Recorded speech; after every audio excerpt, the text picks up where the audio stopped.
Heilbronn, Germany. In the woods of southern Germany, something is upsetting the local wildlife. Minka, the 1.5-kilometer long rail layer, is causing quite a stir. For 40 minutes, the mechanics have been struggling to repair an electrical fault that's immobilized Minka's gantry crane. We must look. As soon as they replace the burned-out circuit boards, team leader Hannes orders a test run. Ja, bitte Motor starten.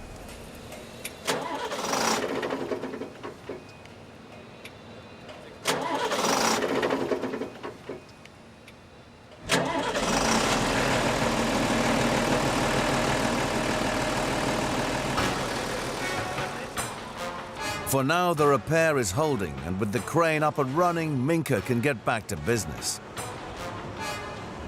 On a flat, open section of track, the shoulder excavators go to work scooping up old ballast.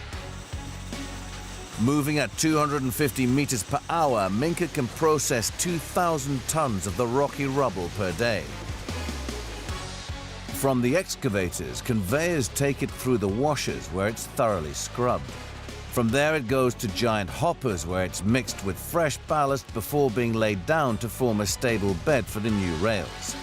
It's a crucial job, and Minka does it fast and well. But on the line ahead, Scout Bertram Reiter has spotted something that could make it a whole lot harder. This section of track is just 3.5 meters wide. Minka's shoulder excavators make her 5 meters wide. The rail layer won't fit. But when things get tight, Minka can slim down.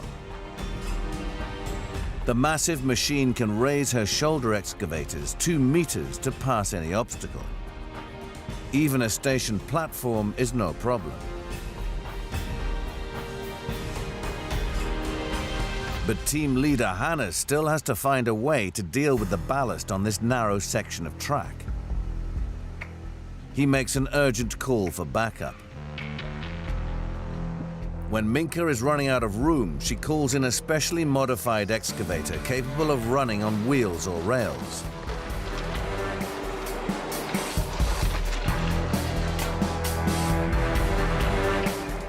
The mini digger is hard at work in no time. Operator Hans has to work fast to avoid holding up the rest of the rail laying operation. There's 1,400 tons of rail-laying machine already crawling through the choke point, and Hans has to clear the line. But he gets the job done, and Hannes can breathe a sigh of relief. Damit, perfekt, heute geht's, ja. Passt gut. With the narrow section cleared, Minka can resume her steady progress.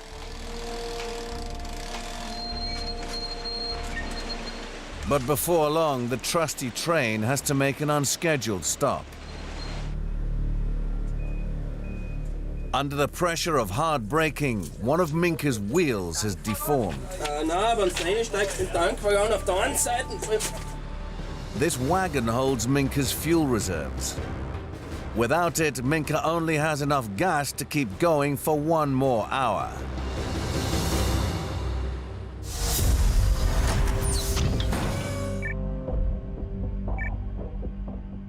Dallas, Texas. The state-of-the-art Stryker firefighting truck is responding to a full-scale simulated plane crash. 68 seconds after impact, Stryker reaches ground zero. Lots of fire. I'm gonna go ahead and start discharging now.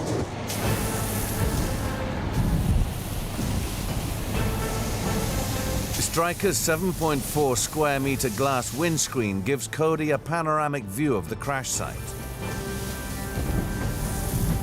Stryker's front pump sprays water over the burning hulk at a rate of 1,250 gallons per minute. The colossal rainstorm gives ground crews cover from the flames to get in close to the aircraft. Our guys on foot are gonna go in and give a good exit corridor for anyone that might be on a down plane.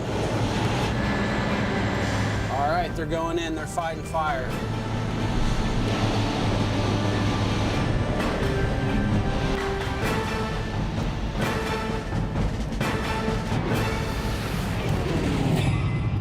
With Stryker's help, the crews have tamed the towering inferno inside 3 minutes.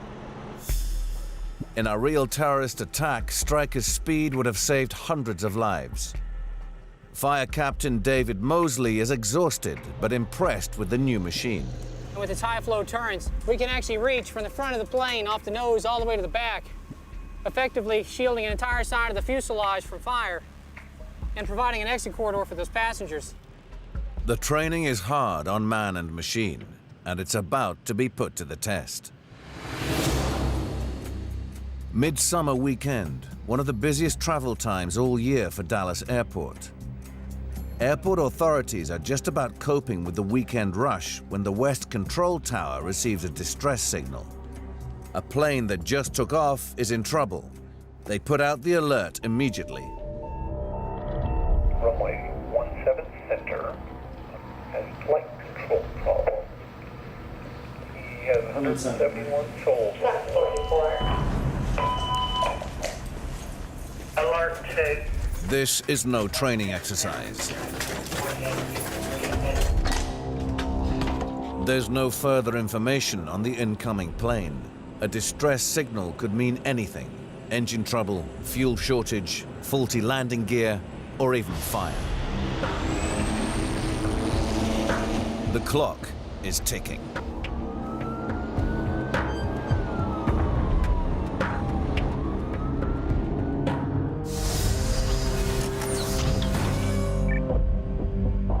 Heilbronn, Germany.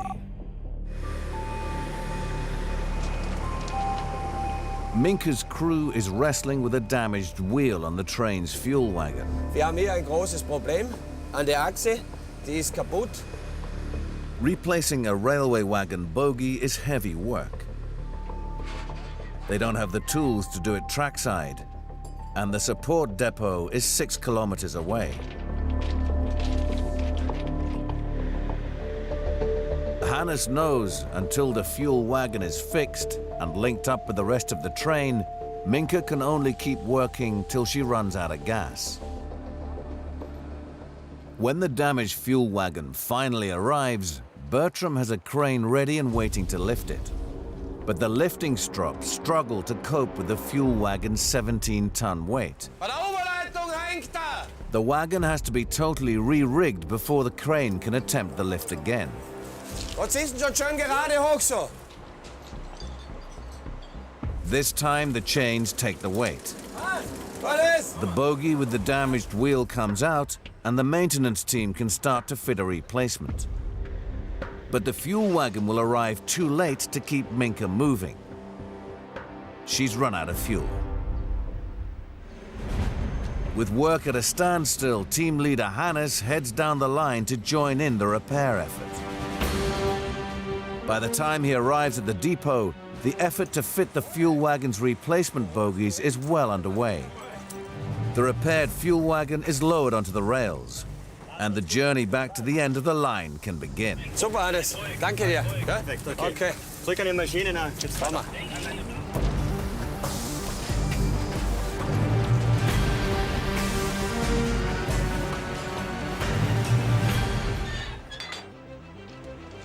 As soon as the wagon arrives, Minka's crew wastes no time hooking it up to the train. The heavyweight heroine is back from the dead, and it's business as usual. Minka lays 250 meters of new track every hour. She's on a roll. But just as Minka gets within a few hundred meters of the finish, engineer Wolfgang spots a serious problem. The end is tantalizingly close, but Minka might never get there. Just 400 meters ahead, Team Scout Bertram Reiter has identified the end of the section of rail that needs replacing. This is the last sleeper. Once Minka lifts this, her job is finished. The problem is the old sleepers in Minka's path have changed from steel to wood. and Hannes will have to reset the track relayer to handle sleepers of different dimensions.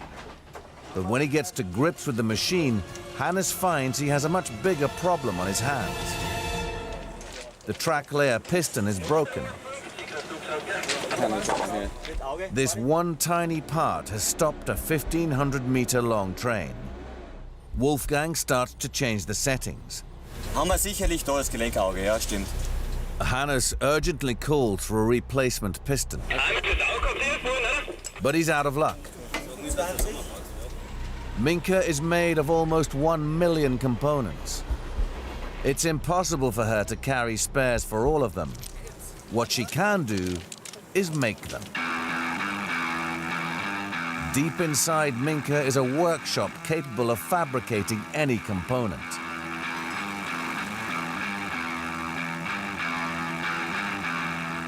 The machinist grinds a new shoulder joint for the damaged piston. Wolfgang races the piston to the relaying rig.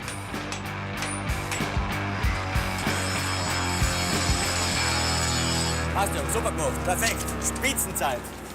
Jetzt geh weiter vorn. Passt. Minka gets back to work and soon the last few sleepers are vanishing beneath the train. After 3 grueling days on the rails, she's made it. In just 72 hours, Minka and her crew have replaced a record 6 kilometers of track. Was sollen Sie machen? Die Hände rausgeben lassen, oder was? The commuters of Heilbronn will get to work on time. And the local car factory isn't going to run out of room anytime soon. All thanks to one magnificent machine.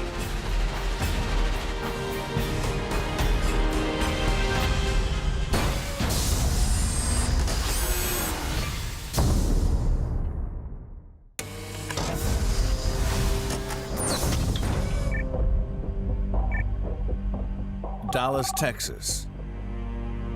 In the West Control Tower, tensions are running high. A plane that just took off has reported a control problem. This is 22. Can you tell us, is there evac in progress? Cody guns the Striker's 950 horsepower engine to get to the plane's designated runway.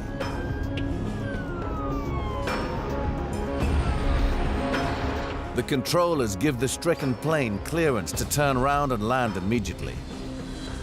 The firefighters can only wait. In spite of the control problem, the pilots still managed to land it safely. All right. The fleet of Strikers escorts the unlucky plane to the terminal. This time, the Striker crews got off easy.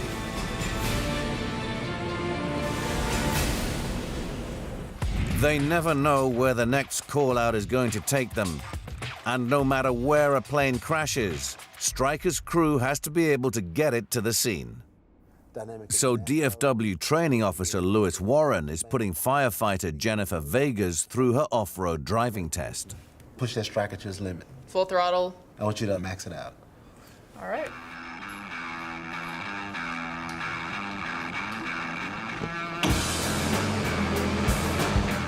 When she gets to DFW's off-road test track, Jennifer veers off the tarmac and ramps up the power. Pushing up through the gears, Striker's 4-stroke 6-cylinder engine gains speed. And it's so much more fun than a car. Just feel the difference in power as the all-wheel drive as you just go over these hills like it's nothing. Kind of feels like we're floating along the grass. The tough terrain is no match for Striker's intelligent, independent suspension system. And Jennifer aces her test.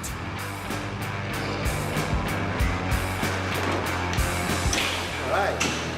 Good job. Good work, girl. All right. Driving the Striker off-road is kind of like a hovercraft floating on water. You really don't even notice the big dips. It's amazing how smooth it is. In any plane crash, the most deadly and difficult job for firefighters is getting inside the burning wreck to tackle the blaze.